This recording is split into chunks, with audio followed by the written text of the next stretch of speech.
Hello viewers, আশা করি সবাই ভালো আছেন। আজকে আমরা যে বিষয়টা দেখব সেটা হচ্ছে মাইক্রোসফট এক্সেল 2007 এর নাম্বার। অর্থাৎ এর আগে আমরা তিনটা বিষয় দেখেছিলাম, ক্লিপবোর্ড, ফন্ট, অ্যালাইনমেন্ট, তিনটে অপশন দেখেছিলাম। এবার আমরা যে বিষয়টা দেখব সেটা হচ্ছে নাম্বার।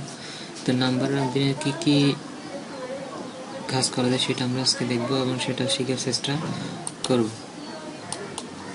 দেখবেন নাম্বারের দিন আমরা কী কী কাজ এখানে করতে পারতেছি। এখানে আমরা দেখতেছি নাম্বারে এখানে যখন আমরা গেলাম দেখলাম ভিউয়ার্স এখানে লেখেছে জেনারেল এবং এখানে যখন এরো চিহ্নতে ক্লিক করলাম তো এখানে অনেকগুলো অপশন আমরা দেখতে পাচ্ছি। এই সকল অপশনগুলাই আমাদের এখানে কাজ করবে, এগুলো দিয়ে আমরা কাজ করবো। ভিউয়ার্স আমরা প্রথমে দেখলাম এটা যখন আমরা জেনারেল, এটা স্বাভাবিকই এই পজিশনটাই হচ্ছে জেনারেল। এই জেনারেল পজিশন থেকে আমরা যখন এটাকে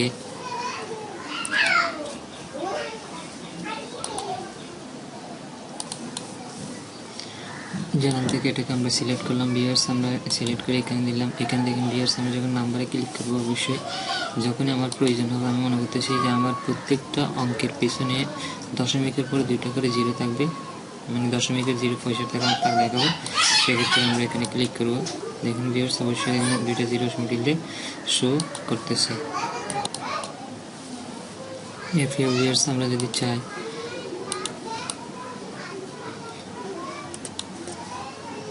আমরা যদি এখান থেকে চাই এটাকে কারেন্সি সেটিং করবো, তাহলে কিন্তু অবশ্যই কারেন্সি আমরা যখন ক্লিক করবো কারেন্সিটা অবশ্যই এখানে কী করবো, শো করবো। বেশ আমরা যদি কারেন্সি এখান থেকেও দিতে পারি, এখানে অনেকগুলো কারেন্সি আমরা দেখতে পাচ্ছি, US dollar, euro, yen, Chinese dollar এবং ফ্রান্সিস। এখান থেকে আমরা যেটা ইচ্ছে সেটা আমরা এখান থেকে ক্লিক করলে অটোমেটিকলি সেটা থেকে সিলেক্ট হয়ে যাবে, অ্যাকাউন্ট ইনফরমেশন সেটা সিলেক্ট হয়ে যাবে। এখন বিএস মনে করেন আমি আমার ডাটাটা দিলাম, আমি এই জায়গায় কী করবো, এই জায়গায় বিএস দেখেন আমরা মনে করেন আমি যখন আমার এই লেখাটা এখানে লিখলাম, মনে করেন আমি এখানে আমার লেখার উপর আমি কি দিব, ডেট দিব। ডেটটা অনেক সময় আমরা শর্টকাটে দিতে পারি, সেটা লং টার্মে দিতে পারি। সেক্ষেত্রে আমাকে এখানে এক্সট্রা লেখার দরকার না, কারণ এখানে লিখতে হলে অনেক সময় প্রয়োজন। বিএস আমরা এখানে ক্লিক করবো, এখানে আমরা শর্ট ডেট বলে এখানে ক্লিক করবো। আর যে সেটা একটু লং ডেট, আমি এটা অনেক বিস্তারিত তারিখ মাস নাম লিখে দেবো। সেক্ষেত্রে এখানে ক্লিক করলে অবশ্যই আমি এখানে আমার ডেটটা আমি পেয়েছি। আর প্রয়োজনে ভিউয়ার্স আমরা যদি মনে করি এখানে আমি টাইমটাও সেটিং করে দেবো, অর্থাৎ আমি কোন টাইমে কাজটা করেছিলাম সেই টাইমটা আমরা কী করে দেবো, সেটিং করে দেবো। সেক্ষেত্রে আমরা টাইমে ক্লিক করলে অটোমেটিকলি এখানে টাইমটা শো করবে। ভিউয়ার্স আমরা দেখলাম নাম্বার অধীনে কী কী কাজ করা যায়। সেক্ষেত্রে ভিউয়ার্স আমরা আরও দেখতে পাচ্ছি এখানে পার্সেন্টেজ, অর্থাৎ আমি এখানে আমার অঙ্কের মধ্যে যদি আমি আমার ফিগার মধ্যে পার্সেন্টেজ বসাতে চাই, এখানে যে পার্সেন্টেজটা আমি শো করতে চাই, সেক্ষেত্রে আমরা পার্সেন্টেজে ক্লিক করলে অটোমেটিক পার্সেন্টেজটা শো করি। সেটা আমরা এখান থেকেও দিতে পারি, আমাকে ভিউয়ার্স অথবা কমা এখান থেকে দেওয়া যায়। আর এক্ষেত্রে আমি যদি ভিউয়ার্স ফ্র্যাকশন অর্থাৎ আগে যেরকম ছিল সেরকম চাই, সেটা এখানে ক্লিক করলে অটোমেটিক আগে যে অবস্থা ছিল সেই অবস্থাটা কী করবে, শো করবে। অর্থাৎ আমি আমার আগে যে পজিশনটা ছিল সেই অবস্থাটা এখানে কী করবে, শো করবে। এছাড়া ভিউয়ার্স আমরা যদি এখান থেকে যদি অনেকগুলো আরও অধিকতর যদি তথ্য আমরা দেখতে চাই, সেক্ষেত্রে মোড়ে ক্লিক করলে আমরা কী করবো, ভিউয়ার্স এখানে আমরা অ্যালাইনমেন্ট পাচ্ছি,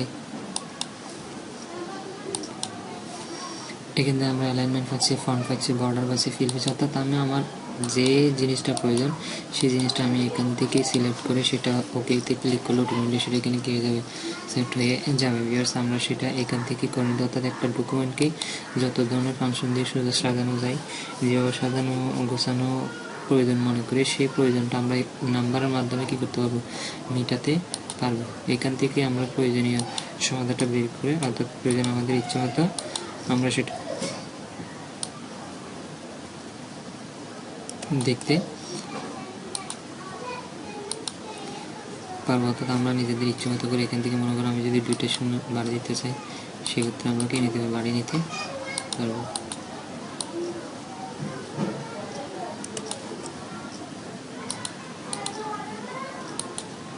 ওকে আমি শূন্য কমে দিলাম, যে বাড়া দিতে চাই আরও বাড়া দিলাম, ওকে এখান থেকে সেটা বাড়া দেবো যাবো। অর্থাৎ আমরা আমাদের প্রয়োজনীয় অঙ্কের সমাধান, অর্থাৎ এখান থেকে আমরা ডকুমেন্টটা সুন্দর করে সাজিয়ে গুছিয়ে নিতে পারবো।